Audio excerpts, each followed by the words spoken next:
সচরাচর সবাই আমাকে এখন অনেকে আবার টম ক্রুজের সঙ্গে কম্পেয়ার করা শুরু করেছে। No, I am not like that. আমি দেখছিলাম পেছন থেকে দেখা যাচ্ছে কিছু মানুষ এই সাপ রেডি সাপ রেডি সাপ রেডি করে, তাতে তার মনের মধ্যে ভয় ছিল।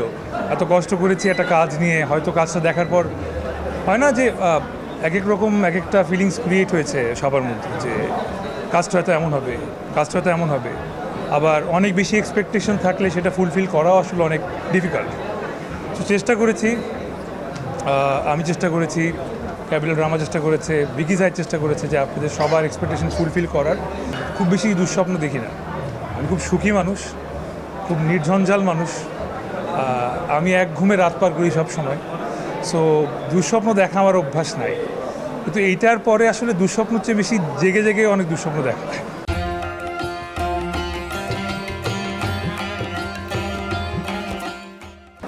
এক্স্যাক্টলি ওই মুহূর্তটায় অনেকগুলো জিনিস একসঙ্গে কাজ করছিল। একে তো কাফনের কাপড় পরা, কবরের ভেতর থেকে বাহিরের দৃশ্যটা আসলে অন্যরকম।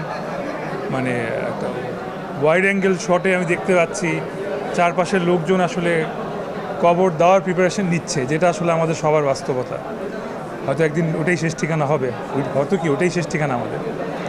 সো ওই একটা ভয়াবহতার মধ্যে যে যখন ওটা ওভারকাম করার আগেই আমি দেখছিলাম পেছন থেকে দেখা যাচ্ছে কিছু মানুষ এই সাপ রেডি সাপ রেডি সাপ রেডি করে, তাতে সো ওইটা মানে একটা ভয় শেষ হওয়ার আগে আরেকটা ভয় চলে আসছিলো। সো আসলে এর মধ্যে দিয়ে কাটছিল আর কি সময়। এটা বলতে গেলেও এখনও লোম দাঁড়িয়ে যায়। ভাবিয়া করিও কাজ, করিয়া ভাবিও না, তো একটা অনেক বড় কথা, এটা আমরা ছোটোবেলায় শিখেছিলাম।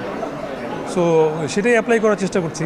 প্রতিটা কাজে অনেক ভেবে ভেবে স্ক্রিপ্ট চুজ করা, রিলিজ টাইম চুজ করা, স্টোরিটা আসলে অডিয়েন্স কীভাবে নিবে, অডিয়েন্সের কাছে কীভাবে প্রেজেন্ট করব, ওভারঅল একটা প্ল্যানিং করেই আসলে আগানোর চেষ্টা করছি।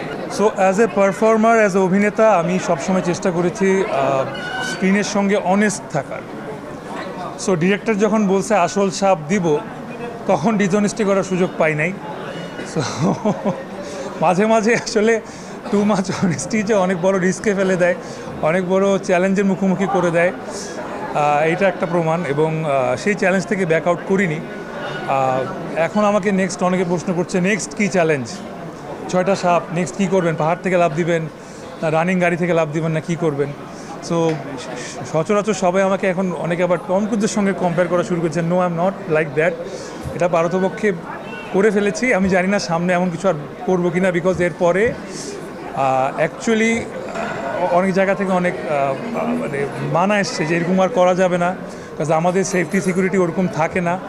একটা অঘটন ঘটে গেলে আসলে আমার কী হবে, আমার পরিবারের কী হবে। তো দেখা যাক, ভবিষ্যতে তো ভবিষ্যতে। প্রথমত আল্লাহ ছাড়া কাউকে ভয় পাই না।